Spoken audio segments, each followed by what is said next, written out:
ഈശോ മിശിഹായ്ക്ക് സ്തുതിയായിരിക്കട്ടെ. വിശുദ്ധ മത്തായി എഴുതിയ സുവിശേഷം 5-ാം അധ്യായം 19-ാം വാക്യം.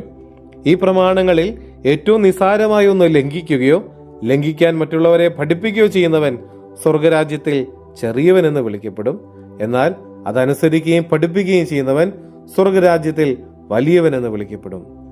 സകലത്തിനെ നാഥനായ ദൈവമേ, ഞങ്ങൾ അങ്ങേ ആരാധിക്കുന്നു, സ്തുതിക്കുന്നു, മഹത്വപ്പെടുത്തുന്നു. കർത്താവെ, ഇന്നത്തെ ദിവസം നീ ഞങ്ങൾക്ക് നൽകിക്കൊണ്ടിരിക്കുന്ന എല്ലാ കൃപകൾക്കും അനുഗ്രഹങ്ങൾക്കും സംരക്ഷണത്തിനും പരിപാലനത്തിനും ഞങ്ങൾ നന്ദി പറയുന്നു.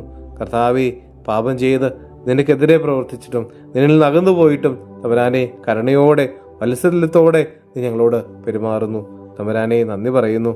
കർത്താവെ, ഞങ്ങളുടെ കുടുംബത്തെയും ഞങ്ങളുടെ എല്ലാ സാഹചര്യങ്ങളെയും നിയോഗങ്ങളെയും പദ്ധതികളെയും സ്വപ്നങ്ങളെയും ഞങ്ങളെല്ലാ രോഗങ്ങളും ബുദ്ധിമുട്ടുകളും ക്ലേശങ്ങളും പ്രതിസന്ധികളും പ്രശ്നങ്ങളും തമ്പുരാനെ കരങ്ങളിലേക്ക് സമർപ്പിക്കുന്നു. ഈശോയെ, നിന്റെ പ്രമാണങ്ങൾ ഏറ്റവും വിശ്വസ്തയോടെ പാലിക്കാൻ ഞങ്ങൾക്ക് കൃപ തരണമേ. നിനക്ക് സാക്ഷ്യം വഹിക്കുന്ന ജീവിതങ്ങളാക്കി ഞങ്ങളെ ഒന്ന് മാറ്റണമേ. തമ്പുരാനെ, നിന്റെ പ്രമാണങ്ങൾ ലംഘിച്ചതിനെ ഓർത്ത് മാപ്പ് ചോദിക്കുന്നു. നിന്നെ വിഷമിപ്പിച്ചതിനെ ഓർത്ത് തമ്പുരാനെ, നിന്റെ സ്നേഹത്തിൽ നിന്ന് അകന്നു പോയതിനെ ഓർത്ത് തമ്പുരാനെ മാപ്പ് ചോദിക്കുന്നു. വിശ്വസ്തയോടെ ജീവിക്കാൻ കൃപ തരണമേ.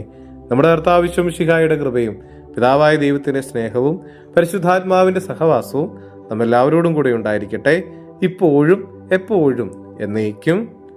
ആമേൻ.